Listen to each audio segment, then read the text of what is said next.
The minister reiterated the ministry commitment to developing grassroots sport and ensuring that platforms like the National Youth Games continue to serve as breeding ground for the next generation of national champions.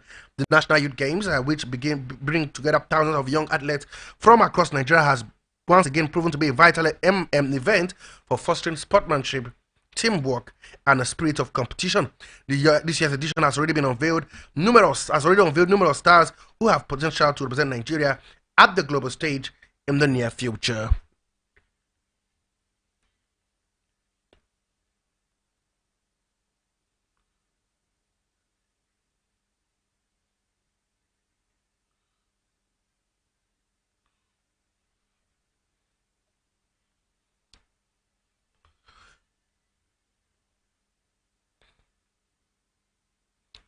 Still talking about the youth games, we hear that, of course, at the 8th edition of the National Youth Games held in Asaba Delta State, the Chief Executive Officer of the National Anti-Doping Committee, Mrs. Fadeke Fadeyibi, also serves as the project manager of the anti-doping, emphasized the critical need for the educating young athletes on anti-doping processes. Ms. Fadeyibi highlighted that educating these young athletes provides them with exceptional knowledge to make informed decisions regarding drug use by instilling this awareness early on. The athletes are empowered to resist negative influence and make sound choices in the face of potential doping challenges as they advance in their sporting career. She underscored that the moral imperative of conducting minimal testing as required by the World Anti-Doping Agency, WADA. The WADA standard serve as a foundational framework that unifies anti-doping regulation internally and ensuring consistency across various sporting organizations and public bodies worldwide. According to Ms. Fadeyebi, education standard as the cornerstone for the athlete in understanding anti-doping principle. The primary aim of training is to equip young athletes with knowledge so that they can independently decide against drug usage and confidently communicate this stance to their coaches, fostering a culture of clean sportsmanship. She reiterated that the education provided to these young athletes will serve them well throughout their lives, safeguarding them against the pitfall of drug misuse and unnecessary entanglement with doping regulation. In circumstances where urine samples test positive and without the presence of a local doping control center in Nigeria, the samples are segregated into A and B categories. Upon a positive A sample result, a confirmation test is conducted on a B sample to validate the initial findings. Furthermore, Mrs. Fadeyebi explained that athletes found positive for doping violation, especially those which achieve medals, who have the medals confiscated with the necessary notification made to the main organizing committee overseeing the event.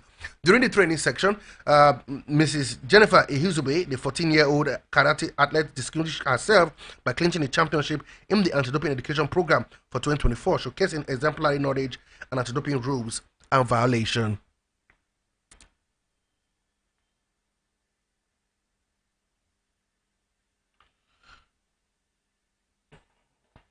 And let's take a run. Let's start off from Africa. You know how we do. We start off from Africa. We heard that two sponsors are willing to pull out of the competition of African Football CAF if Patrick Motsepe do not run again for for the office of the president of the CAF in the second term. We hear that he's yet to come out publicly to say that he is running for the second term, and two sponsors have come out to say that if he doesn't run, they may not be willing to sponsor CAF anymore. Also, we hear that, of course, according to Motsepe, he said he inherited a huge number of debt when he joined CAF as president from $15 million.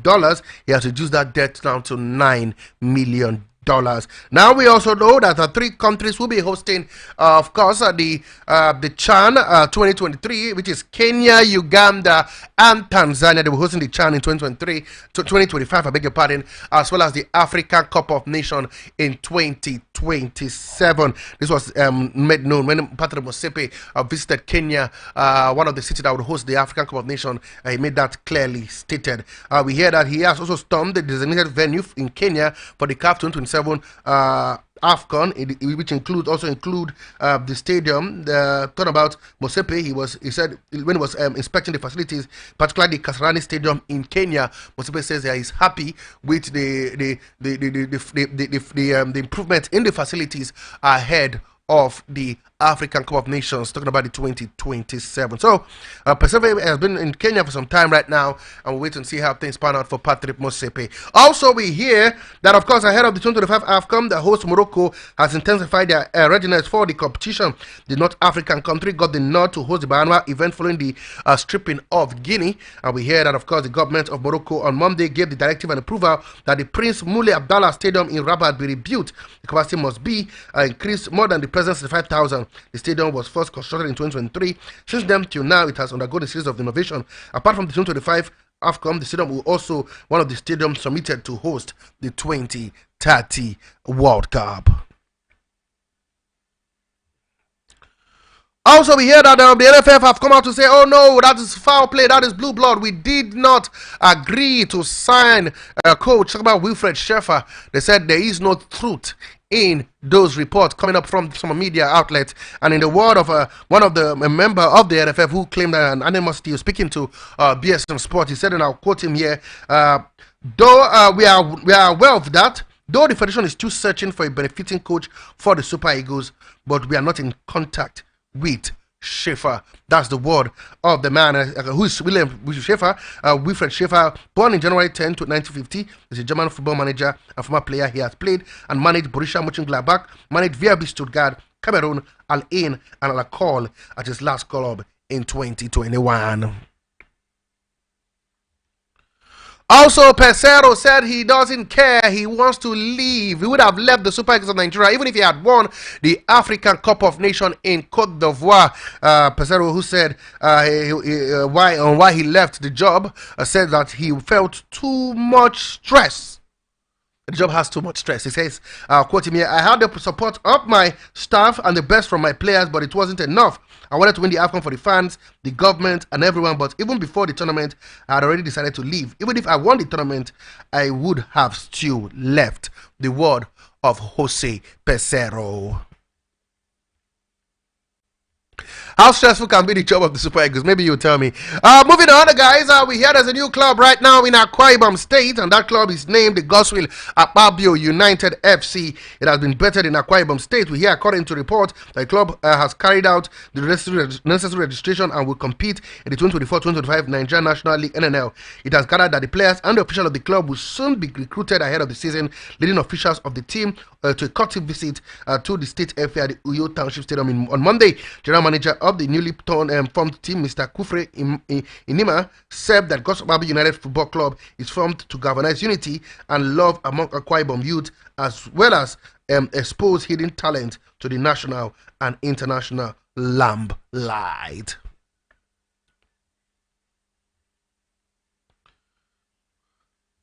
We hear the former Nigerian Football League champion Imba International has confirmed the departure of midfielder Ezogu Chibuize to Moldova. We hear he has joined a club in Moldova named as CSF Spartani of Moldova. He has departed Imba for his season-long loan. Also, the coach of Augsburg is heaping praises on a certain Franco Onyeka, who joined the team on loan from Brentford in the Premier League.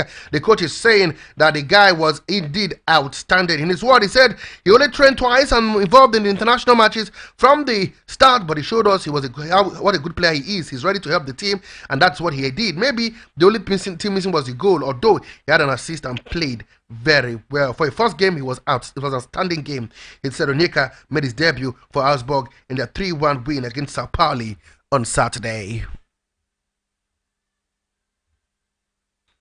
And of course, the president of Chippa United, Chippa Mapengazi, has said the reason why they didn't let go of a starting Stanley Wabali was because he felt that the club was disrespected, especially a team called Amazulu in the PSL. He said Amazulu, the fee offer for Wabali was disrespectful. But for Kaiser Chiefs, they had discussions with them, but unfortunately were unable to agree a deal. And then Kaiser Chiefs went ahead to sign a goalkeeper, and that's why he had to stay. Don't forget, Wabali signed a 3-year deal at the club and also got the captain armband at Chippa United. Lukman is focused on the Champions League. Don't forget, he was the man of the match in their 3-2 win against Fiorentina, scoring a goal and assist. We hear he said according to him, he's focused on the Arsenal game that will come up today, tomorrow. But we'll talk about that more on the show. He says, I want to show the same drive and mentality that we had shown today from behind. He's speaking. He said, we deserve that and have demonstrated that.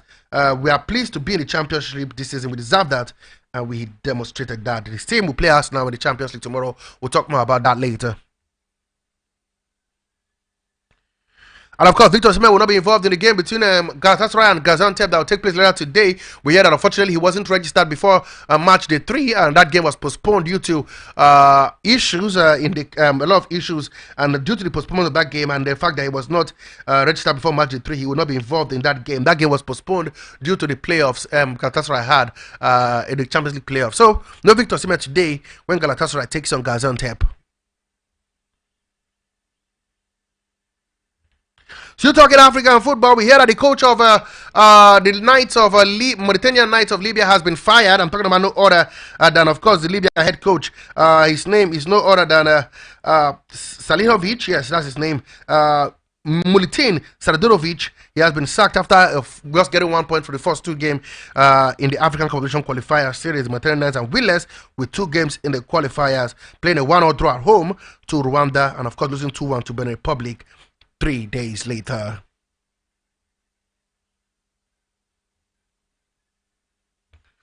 Okay, for Nigerian, Bruno Yemechi was in action yesterday for his team in a 2-2 draw with Boavista and Australia. He scored his first goal since January 29th, 2023. That was in a 4-2 win for Boavista against Portimonense, also in the league. So, when Yemechi was in action, he scored a goal, but was not enough as his team played out a 2-2 draw.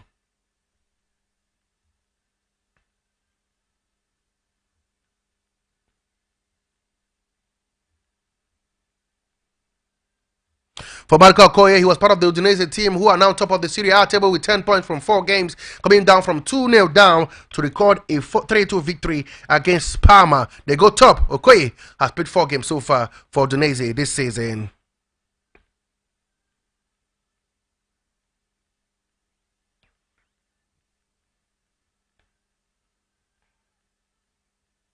Now let's go to the foreign scene. We start off on football. We heard yesterday that Man City's hearing for the 115 charges began yesterday. That we can confirm to you. We hear the charges due to breaches in the Premier League financial rules.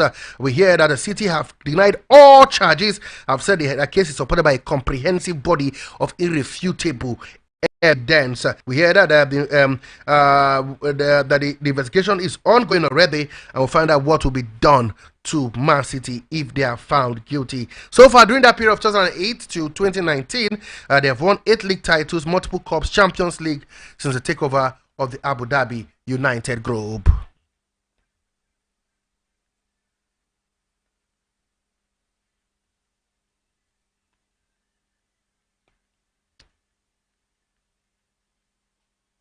Also, for fans of Jan Witsa, who's in the Premier League, we hear he'll be out for 2 months. He picked up an ankle injury in the game, 2-1 loss to Manchester City. Don't forget, he scored in the first minute of that encounter, 22 seconds precisely, but he'll be out for 2 months after he was limped up in that game. 2-0 victory.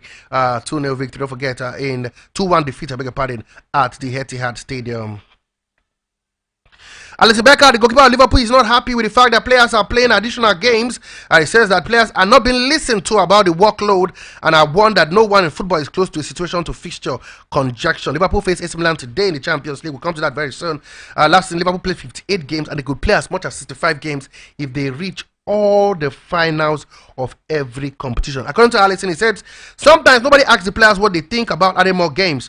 Maybe our opinion doesn't matter, but everybody knows what we think about having more games. Everybody is tired of that. End of quote.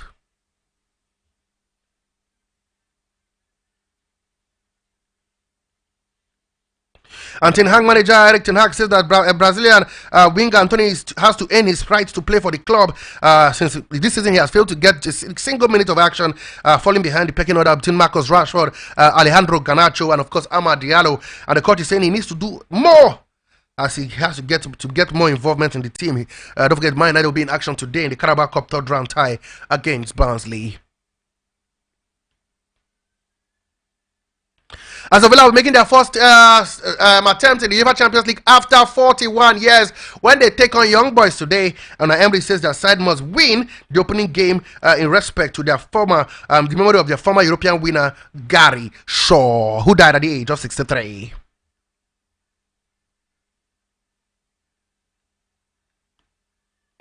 And quickly, let's give you the result of game played yesterday night, and of course, games to look out for in the UEFA Champions League. In the Spanish La Liga, Rayo Vallecano 3, Osasuna 1, in the Italian Serie A, Parma 2, the day 3. We told you about that. The one man Marco Koye is enjoying life in Italy. Lazio beat Hellas Verona by 2-1. Birmingham 3, Wrexham 1 in the English League 1. In the Turkish Super League, Antalya Sport 2, and then Danispor 1. Extrelia 2, Boavista 2, with our own Bruno Yemechi scoring that game. And the USMLS, you saw Seattle Sounders 2, and of course Sporting Kaiser City there. Champions League football returns. Juventus will take on PSV Eindhoven. That game is for 5:45. Young Boys will host Aston Villa in Aston Villa's first game in the Champions League. That game is for scores 5:45. 8 p.m. AC Milan will take on Liverpool. Bayern Munich will take on Dynamo Zagreb. Real Madrid will be in action by VfB Stuttgart, and Sporting CP will play Lille from France. In the Spanish La Liga, it will be Mallorca vs Real Sociedad. That game is for 6 p.m. And of course, in the EFL Cup, the Carabao Cup round 3, Man United will be in action. They will play Barnsley. That game for 8 p.m. Queen's Park Rangers will take on Crystal Palace. That game for 7:45. Preston North End will take on Fulham for 7:45. Everton vs Southampton. Brentford vs Leighton Orient. Sheffield Wednesday will travel to Blackpool, and Stoke City will take on Fleetwood Town.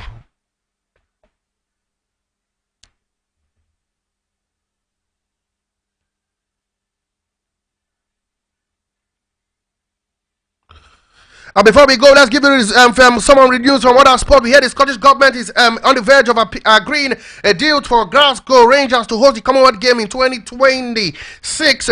Health Secretary Neil Gray, whose cabinet remit covers also sport, confirmed that he is holding talks with Commonwealth Games Australia. The Australian state of Victoria withdrew as 2026 host due to rising costs. It comes after Australian authorities promised a multi-million pounds investment to help finalize Glasgow offer to rescue the multi-sport event. Glasgow, which hosted the game in 2014, is now close to confirming a scaled-down event featuring fewer sports. Also, we hear that World Athletics President Lloyd Cole has been named one of the 7 confirmed candidates to succeed Thomas Bach as International Olympic Committee President. Bach announced at the Paris Olympic last month that he intends to step down after the end of his second term next year. Bach, Britain's 2-time Olympic champion, Cole faces competition from Spaniard Juan Antonio Jr., France David Lapater, Zimbabwe Christy Coventry, Japan Morinari Watanabe, Swede Johan Aliech, and Prince Faisal Hussein of Jordan. And Joshua versus Tyson Fury match must happen before the end of the year. This according to Eddie Hearn, the promoter of Anthony Joshua. He says the move must happen, but the magnitude of the fight will depend on the next 2 fights that Anthony Joshua and Tyson Fury would have. Okay, wait and see how it would happen, whether it will happen before the end of the year or maybe next year. As we know that Anthony Joshua says he's been through a lot of pain over the past 2 years as he beats to become a 3-time world champion against fellow British heavyweight Daniel Dubois on Saturday. 34-year-old will take on the IBF belt holder Dubois in front of a post-war British record 96,000 fans at the Wembley Stadium. Joshua has rebuilt and worked his way back to the mandatory challenger position, having broken down in tears after losing a second consecutive fight to Alexander Usyk in August 2022. In his words, "I've worked hard and been through a lot of pain. I've worked hard to get here. Hopefully, those experiences would happen again because, as you saw that night, I don't like losing." Anthony Joshua looked fired up. And of course, in tennis, we hear that Katie Bolter and Emma Raducanu has been named in the British team of November for November's Billie Jean's King's Cup final. Harriet Dart, Hata Watson, double specialist Oliver Nicole completes the 5-women team for the competition in Malaga from the 13th to the 20th of November. Great Britain qualified for the knockout stage, courtesy an unlikely win over France on an indoor clay court in Le Portel in April.